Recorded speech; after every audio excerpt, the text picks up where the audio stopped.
Hello, everyone. Happy Monday. It is time for 85 Beauty Talks. So, my name is Keela Fowler. I am the founder and CEO of 85 Beauty, and we are all about making makeup feel easy and accessible. So, today we are going to start part one of a series we're going to be doing here on blush. I know blush can be super tricky. I often get questions about how best to apply it, correct placement, etc. So we're going to go over how to do this and with different formulas. And today we're going to start with cream blush.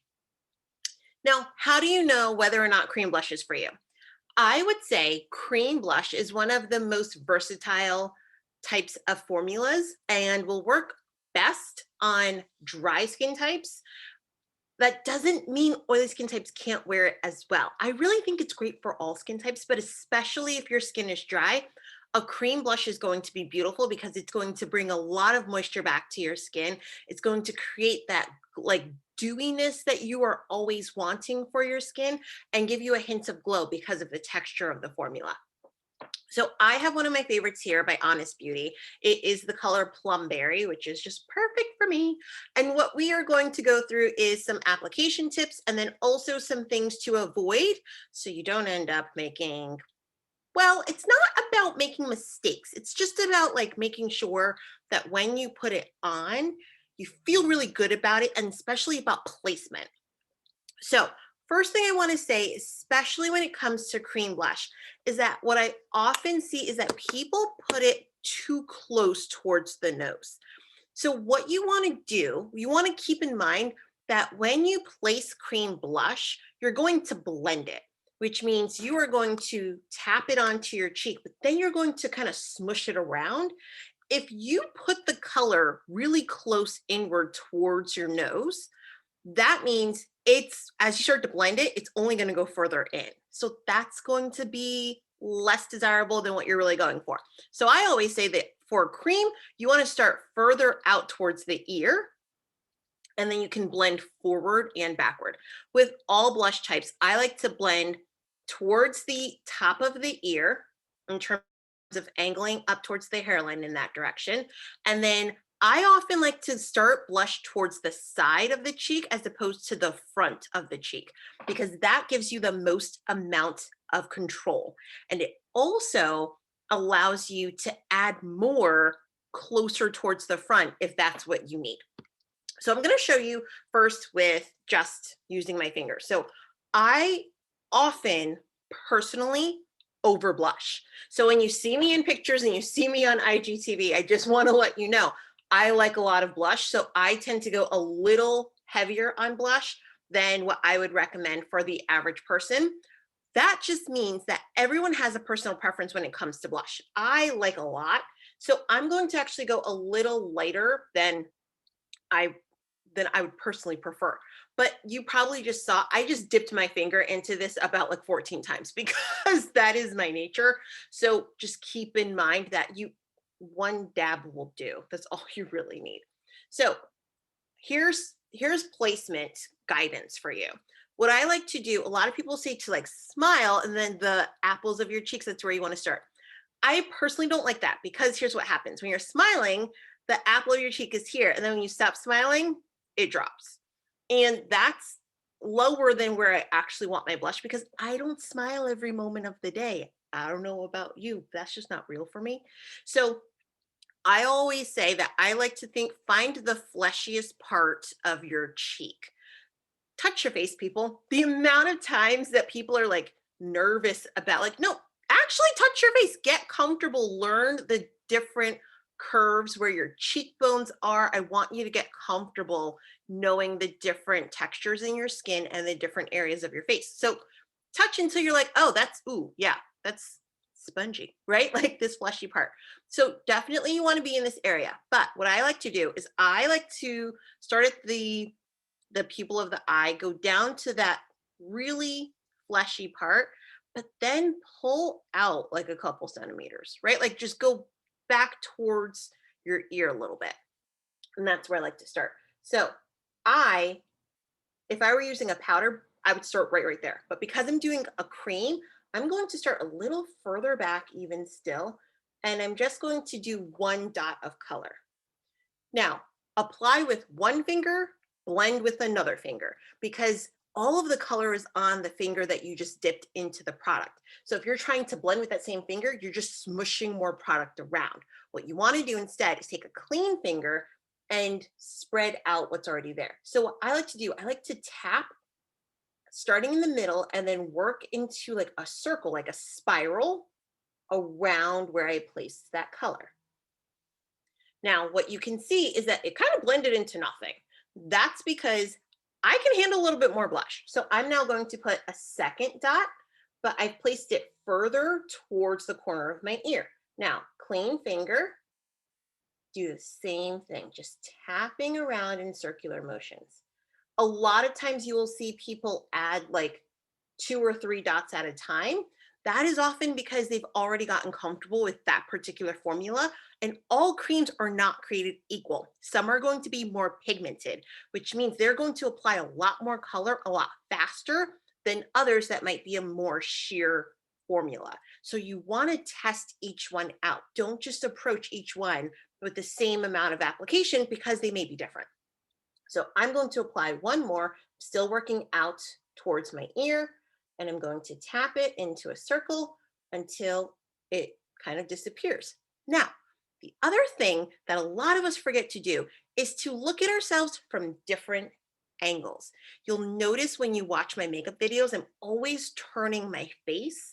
And that's because I want to know what this is going to look like straight on, but also if you're sitting beside me, if you are looking at me from across the way at a diagonal, you want to see your makeup from all angles. So turn your face so that you can see, okay, how's it looking from this side? How's it looking from that side? Now, what's fascinating, on camera, color will translate differently. So if you are going to be doing any kind of, this is especially helpful when it comes to blush, bronzer, eyebrows. When you're doing your makeup for video, turn on your webcam and do your makeup with the video turned on. It makes a huge difference because you're going to see exactly what the color will look like on video when you have your video camera on. The amount of people who will do their makeup and then hop onto a Zoom call and they're like, ooh, I look kind of washed out, or like, ooh, I put on way too much. It's because you weren't working within the format of how people were going to see you. So that is just an extra tip that I always share with everybody. What I am seeing is that you can see the color, but it's super soft. You can't see exactly where it starts and exactly where it ends. And that's great. That's what you're looking for when it comes to blush. So that was one opportunity. I'm now going to use my sponge, and you all know how I feel about a makeup sponge. I love them. They're so versatile. They allow you to actually keep your hands clean, and you can use this to basically apply like your entire face of makeup. So with a sponge, what I like to do, no matter what shape it is, I like to squeeze it to get it round, and then I dab it and twist into the blush. So a lot of color came off, that's fine. What I also recommend, always tap the excess of any kind of color, whether you're using a brush or you're using a sponge. When it comes to powders, when it comes to blush, always tap the excess off onto the back of your hand so you have more control of how much color you're putting on. Now, what's fascinating is as I'm seeing myself in camera, as I smile, that blush is right on that fleshy part. And it wasn't about me starting there. It was about me making sure that I placed the color exactly in the right spot while my face was relaxed. So I'm going to do the same thing on this side. So this is the fleshiest part right underneath my eye. I would go out a little bit. That would be the perfect place for my placement. So I'm going to start just a little bit further out. And with a sponge, I tend to tap until I can see the color pretty well. So I can see it right now. Now I'm going to twist my sponge, just turn it to a clean side. And then I'm going to tap, and do you notice I'm tapping up towards that hairline again, towards that top of my ear. And then I can also tap back down to that starting point. So tapping up, tapping back, tapping up, tapping back. And I'm going to keep doing that. And I can also do that same spiral circle motion. And then I want to check to see how am I looking from side to side. I want to look even. I can see I have more color on this side. So now I don't have to add anything more to my sponge. I have a lot of product on here. So all I'm going to do now is just tap more where the color was placed on my sponge, turn to that clean side again, and then tap it into blend.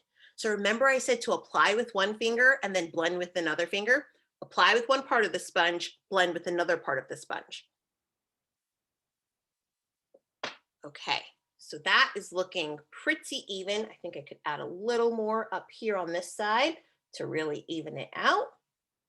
And now I can actually go a little bit further in. Notice that was the last thing I did. So what I often will do when I'm just about done with my blush, I will do that check. Okay, how are we looking from one side to the other side? And then, and this is the big piece, I will often add a little more blush further in towards my nose because I tend to put my blush further out so I don't have an overload on the front. So then that gives me the opportunity to add just a touch more towards the front if I feel like I need it. If I don't, then I don't have to. But that is how you apply cream blush. I hope this has been really helpful. Make sure that okay, we have a big announcement because like things are coming. If you were on the email list, you already got the first heads up about this, but Makeup Tune-Up is out. Look, I can't even say it because my words, I'm so excited. Makeup Tune-Up is going to be opening back up at the end of this month. I am so psyched about it. It's going to be great, but it is also going to be filling up. I already have people who are reaching out and saying, hey, I didn't get to join last time, but I'm ready right now. So let's get that started. And I'm like, okay, yes, let's do that. So what you're going to want to do, you're going to want to go to the waitlist and sign up. So you're going to go to 85. So, okay, let me slow down.